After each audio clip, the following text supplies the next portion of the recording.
Alors pour pouvoir démarrer le développement en Ionic 3, il suffit d'installer Ionic et Cordova et de l'installer globally, c'est-à-dire à l'aide de -g, donc npm install-g Ionic Cordova, ce qui sous-entend évidemment d'avoir Node et npm installés. Donc ça c'est le préalable.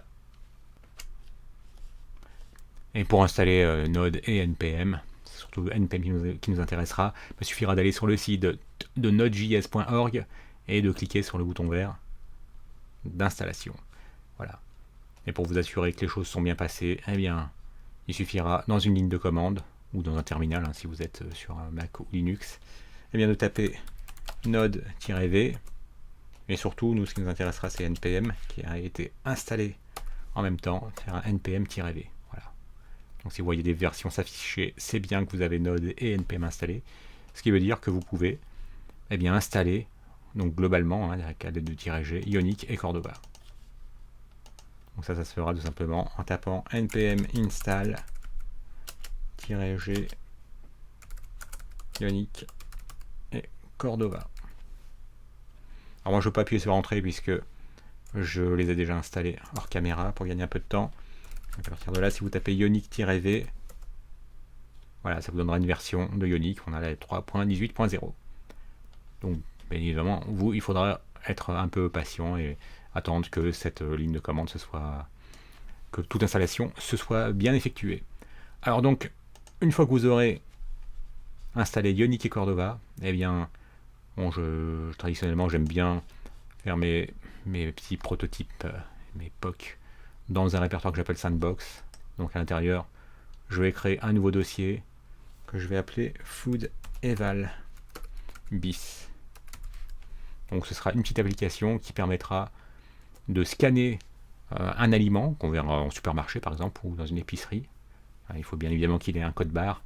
Et à partir de là, vous pourrez non seulement en scannant, donc en utilisant Ionic Native pour utiliser l'appareil photo du device comme un scanner, donc scanner pour obtenir le numéro, le code barre.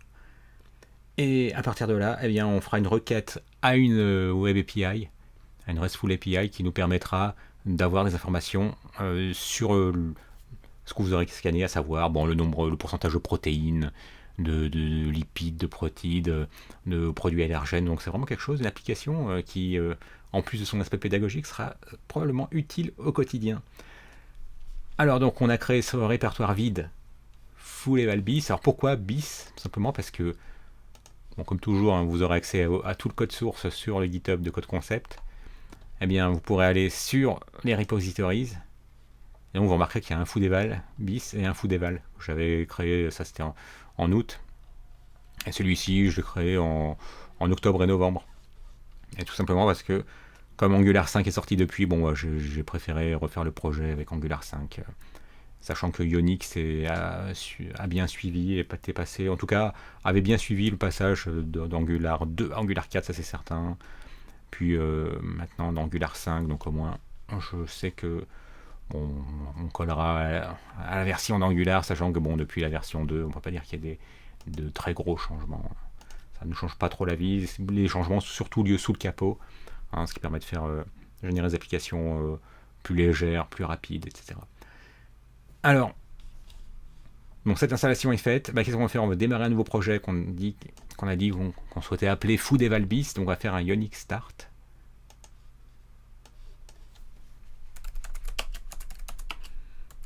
Le projet, on l'appelle food eval bis.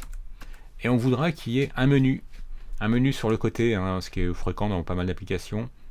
Et pour ça, si vous allez sur tutoriel, vous verrez qu'il vous est indiqué le fait que vous pouvez créer un projet qui comportera des tabs, ou bien un menu, un side menu, ou un projet blanc.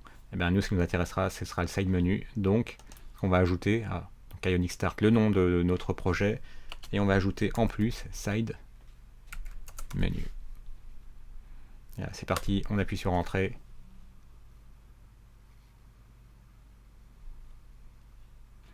Au passage, ça nous fait la promo pour Ionic DevApp, qui est une excellente application que j'ai utilisée pendant la préparation de ce projet et qui vous permet de tester ensuite votre application sur un device, parce que nous, on va être obligé, puisqu'on va se servir de l'appareil photo de notre smartphone. Eh bien, avec Ionic DevApp, dont il a fait la promo ici, qui est très récent, c'est sorti il y a peut-être 15 jours, vous pouvez déployer votre application sur un smartphone et tester quasi en temps réel les modifications que vous faites depuis votre IDE et de les voir sur un device. Donc c'est vraiment une très bonne nouvelle pour les développeurs Ionic.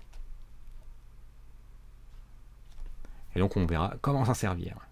Alors je vais mettre sur pause et je reviendrai quand l'installation, la génération de notre projet sera achevée. En fait, il m'aura suffi de cliquer sur Entrée, enfin d'appuyer sur Entrée, et de là, ça aura achevé de me faire l'installation de tous les packages requis avec npm-i pour npm install. Puis ça m'a même créé un repository GitHub avec de git init, des git add-a, ça va tout ajouter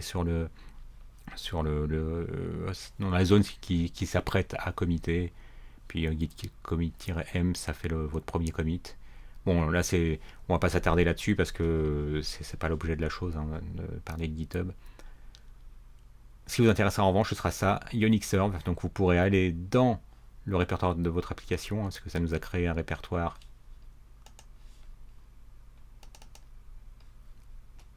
veille techno. Vous vous souvenez, on ne l'avait pas créé, on était au départ uniquement dans la sandbox. Et donc, en allant dans ce répertoire, maintenant, cd veille techno. Voilà, c'est à partir de là. Ça va bien de préciser, voilà. Allez dans votre projet créé. C'est-à-dire, on a fait un CD, on va faire à l'instant, change directory, pour aller dans food et... non, pas veille techno. Désolé, ça c'était un projet que j'avais fait précédemment. Alors, on remonte. C'est foodeval. Voilà. On va dans foodeval, donc c'est ce qu'il nous dit de faire ici, d'aller dans foodeval. Et à partir de là, eh bien, pour tester, bon, ils nous font la pub de DevApp, qui est très bien. Mais nous, pour l'instant, on va se contenter de faire un simple Ionic Serve pour voir notre application s'exécuter. Ça va nous lancer un nouvel onglet dans lequel on verra une application toute simple avec un menu latéral. Et là, on va appuyer sur F12, ça nous fait apparaître les outils de développement. Et on va...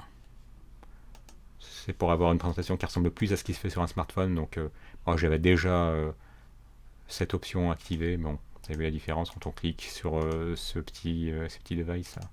Ça nous met en présentation smartphone. Et donc, à partir de là, si on clique sur Toggle Menu, on a notre menu latéral, le fameux side menu. C'est pour ça que quand on a généré notre projet, je remonte encore un peu. Je vais trop remonter. Voilà. On a fait Ionic Start, le nom de notre appli, foodevalbis. Et on avait ajouté side menu. C'est grâce à ça, ce side menu, qu'on a maintenant un menu latéral. Quand on clique sur Home, on retourne sur la Home page. Quand on clique sur Liste, on arrive sur cette liste. D'ailleurs, on peut même naviguer vers le détail. C'est un peu artificiel, mais bon, ça vous montre que vous avez bien un menu, qu'on a bien d'ailleurs la gestion de l'historique, puisque voilà, vous avez vu, chaque fois que je suis revenu en arrière, ça allait sur le menu, sur l'item sur lequel j'avais cliqué. Donc la chose importante, c'est qu'on a ce menu latéral avec 2 pages. Voilà pour l'installation de Ionic et de Cordova, avec, je vous le rappelle en préalable, l'installation de NPM et de Node, et la génération de notre projet à l'aide de la commande Ionic Start, le nom de notre appli, foodevalbis en l'occurrence, et side menu pour préciser qu'on voulait avoir un side menu en plus.